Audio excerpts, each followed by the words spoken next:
हैं ये आपका हिंदी लोक भारती 9वीं कक्षा यानी मराठी मीडियम और इंग्लिश मीडियम के लिए ये हिंदी चलती है। और इस हिंदी पर आपको अभी जो सेमेस्टर एग्जाम होने वाले हैं उसमें आप जानते हैं 14 मार्क्स का जो होता है वो आपको ग्रामर आता है और उस 14 मार्क्स को आपको सिक्योर जरूर करना चाहिए।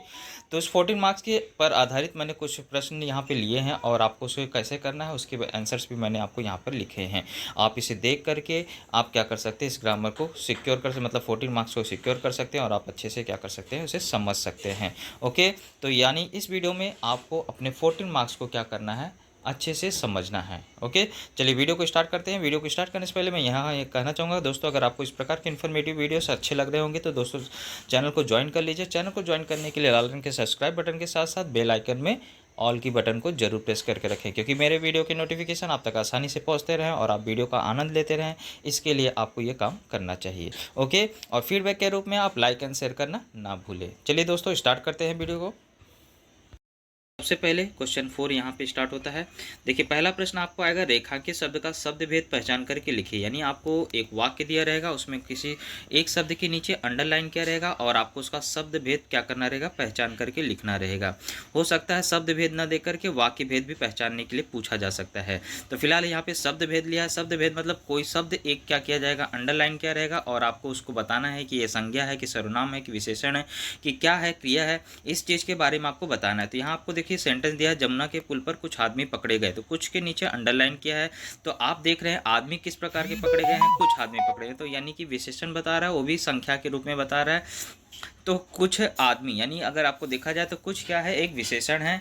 शब्द भेद में क्या आ जाएगा, विशेषण। तो मैंने आपको ब्रैकेट में संख्यावाचक विशेषण भी लिखा है, क्योंकि विशेषण के भी कई प्रकार होते हैं। तो उसमें आपको ये संख्या बता रहा है, तो इसलिए संख्यावाचक विशेषण है। सेकेंड क्वेश्चन पे अगर आप जाते हैं तो आपको बोला है किसी एक अव्यय का अपने वाक्य में क्या करना है, प्रयोग करना है। तो देखिए आपको यहाँ दो शब्द दिए गए हैं, दोनों अवयवों में से आपको किसी एक अवयव का क्या करना है, आपको सेंटेंस बनाना है, वाक्य बनाना है। जैसे अगर आपको दिया है कि पहला शब्द, तो आप बोल सकते हैं सब लोग इंतजार कर रहे थे कि मैं कब से यहाँ से जाऊँ। जैसे हम लोग कभी कभी किसी के घर पे जाते हैं तो कुछ लोग इंतजार करते रहते हैं कि कब ये जाएं, तो इसलिए यहाँ पे सेंटेंस आप बना सकते हैं, सब लोग इंतजार कर रहे थे कि मैं कब यहाँ से जाऊँ। ऐसे ही आपका अब का उपयोग करना है, तो हम बोल सकते हैं भाई अब मैं विद्यालय नहीं जाऊंगा। तो यहाँ सेंटेंस में अब आ रहा है। इस तरह से आप क्या कर सकते हैं, अपने मन से कोई भी वाक्य बना सकते हैं। इसके बाद आगे बढ़ते हैं तो आपको दोस्तों देखने को मिलेगा संधि विच्छेद। यानी एक में आपको संधि विच्छेद करके उसका संधि भेद पहचानना रहेगा, और एक मतलब किसी भी प्रकार से आपको यहाँ देखो अथवा करके लिखा है, यानी आपको फर्स्ट और सेकंड में से कोई भी एक अटेम्प्ट करना रहेगा। तो जैसे यहाँ सूर्योदय दिया था तो मैंने इसका संधि विच्छेद किया, सूर्य प्लस उदय, और ये आपको क्या है, स्वर संधि। कैसे पहचान में आया, तो देखेंगे आप एक आपको क्या है, सूर्य लिखा है, यानी कि आपको एक व्यंजन है और एक स्वर है। तो जब व्यंजन और स्वर का आपको मेल होता है तो वहाँ पे स्वर संधि होता है।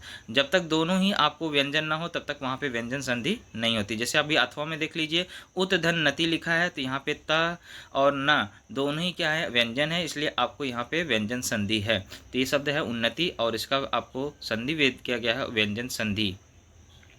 अगला क्वेश्चन में आते हैं तो आपको बोला है निम्नलिखित वाक्यों में से किसी एक सहायक क्रिया को पहचान करके उसका मूल रूप लिखिए। देखिए दो वाक्य दिए हैं, आपको इसमें से क्या करना है, एक सहायक क्रिया पहचानना है। तो सहायक क्रिया आपको लास्ट में दिया रहता है, जैसे उठा लाया और यहाँ पे नहीं कर पाया, तो लाया और पाया ये क्या है, आपकी सहायक क्रिया है। इसको आपको भेद पहचानना है। मूल रूप में लिखना है तो लाया मतलब लाना हो जाता है, तो मूल रूप क्या हो जाएगा, लाना हो जाएगा। और वहाँ पाया लिखा है तो उसका मूल रूप क्या होता है, पाना। तो इस तरह से आप इसे कंप्लीट कर सकते हैं। इसमें से दोनों में से कोई भी एक ही करना था, तो आप दोनों में से कोई भी एक कंप्लीट कर सकते हैं। इसके बाद ये तो आपको बहुत ही सरल होता है, प्रथम प्रेरणार्थक और द्वितीय प्रेरणार्थक रूप में लिखना। जैसे दिखना लिखा है तो आपको सिर्फ क्या रखना रहता है, उसमें आ की मात्रा लगाना रहता है, ना को छोड़ दीजिए। तो दिख ना लिखा है तो दिखाना हो जाएगा, और बाद में वहीं पे दिख के आगे क्या लगा देना, वा लगा देना है, तो दिखवाना हो जाता है। तो ऐसे पहुँचना लिखा है तो पहुँचाना, और वहाँ पे फिर वा लगा दोगे तो पहुँचवाना। तो इस तरह से आप क्या कर सकते हैं, प्रथम द्वितीय प्रेरणार्थक तैयार कर सकते हैं। एक में वा लगाना रहता है द्वितीय में, और एक में आ की मात्रा लगाना रहता है। अगले क्वेश्चन पे जाते हैं तो क्या बोला, निम्नलिखित मुहावरों में से किसी एक मुहावरे का अर्थ लिखकर के वाक्य में प्रयोग करना है।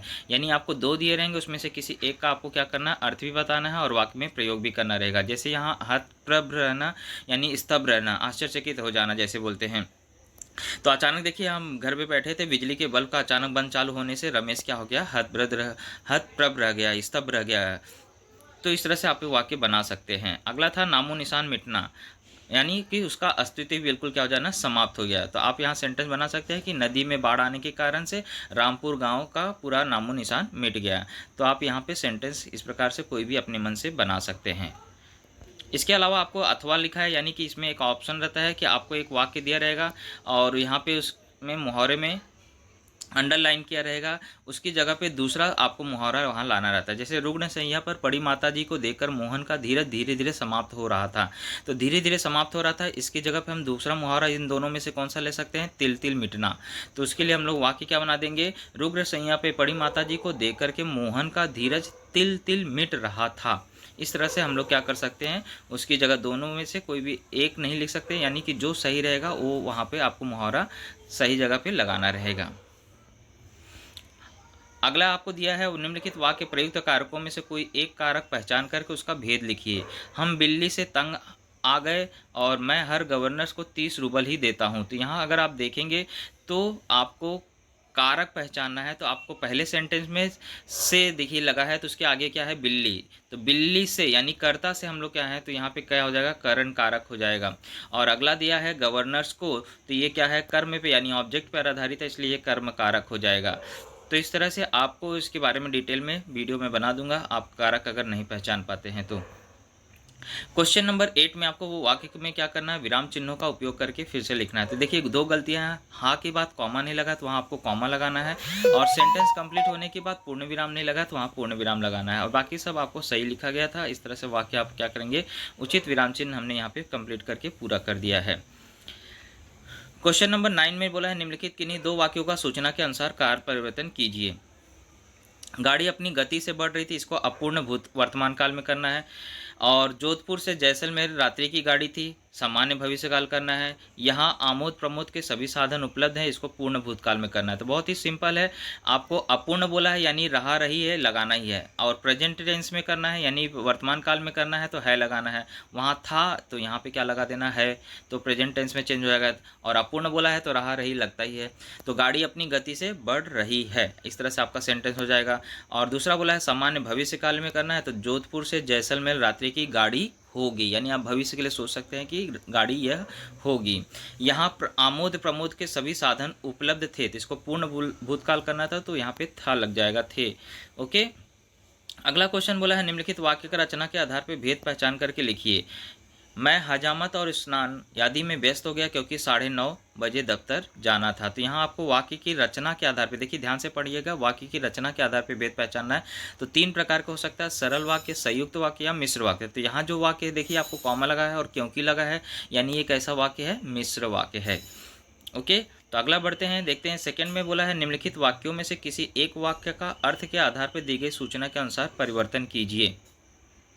तो किताबें अलमारी के शीशों से कभी की ओर झांक रही हैं, इसको विस्मयादि बोधक अव्यय में चेंज करना है। तो हम आश्चर्य व्यक्त कर सकते हैं विस्मयादि बोधक के रूप में, तो कैसे बोल सकते हैं, वाह किताबें अलमारी के शीशों से कभी की ओर झांक रही हैं। तो इस तरह से इसे हम लोग क्या कर सकते हैं, विस्मयादि बोधक के रूप में चेंज कर सकते हैं। अगला क्या है, सेंटेंस क्या अब किताबों का उपयोग नहीं होगा, इसको बोलते हैं आज्ञा के रूप में चेंज करना, यानी कि आप ऐसा लगना चाहिए कि आप उसमें ऑर्डर दे रहे हैं। तो हम बोल सकते हैं अब किताबों का ही उपयोग होगा, यानी हमने एक आज्ञा के रूप में बता दिया कि अब जब भी उपयोग होगा तो किताबों के रूप में होगा। तो इस तरह से आप सेंटेंस बना सकते हैं, अब किताबों का ही उपयोग होगा। अगला 11वां बोला है निम्नलिखित में से किन्हीं 2 वाक्यों को शुद्ध करके लिखिए, यानी ये लास्ट क्वेश्चन, इसमें से आपको 3 दिए रहेंगे और 3 में से 2 को आपको जहाँ जहाँ मिस्टेक रहेगा उसको क्या करना रहेगा, सुधारना रहेगा। तो आप कह रहे हैं तो आपने दी ही होगी, तो ये थोड़ा सा अशुद्ध लग रहा है, तो आप इसे कह सकते हैं कि आप कह रहे हैं तो आपने दिए ही होंगे। तो मतलब थोड़ा सा आपको रिस्पेक्टफुली आपको सेंटेंस को क्या करना है, बनाना है। दूसरा, आप मैंने सड़न रोग की अध्ययन कर ली है, तो वो बहुत अजीब लग रहा है, कैसा वाक्य है, तो इसको हम बना सकते हैं मैंने सड़न रोग का अध्ययन कर लिया है। तो इस तरह से ये थोड़ा सा वाक्य क्या है, शुद्ध लग रहा है। मेरे को पानी चाहिए, तो यहाँ पे देखिए मिस्टेक पानी में भी है, और मेरे को तो हम लोग ऐसा लैंग्वेज यूज ही नहीं करते, तो इसको हम लोग कैसे लिख सकते हैं, मुझे पानी चाहिए। तो इस तरह से वाक्य को शुद्ध क्या कर सकते हैं, आप कंप्लीट कर सकते हैं। तो वीडियो देखने के लिए आप सभी को बहुत बहुत धन्यवाद, और वीडियो अगर अच्छा लगा तो दोस्तों लाइक एंड शेयर करना ना भूलें। ओके, चलिए मिलते हैं अगले वीडियो में, तब तक के लिए जय हिंद, जय महाराष्ट्र।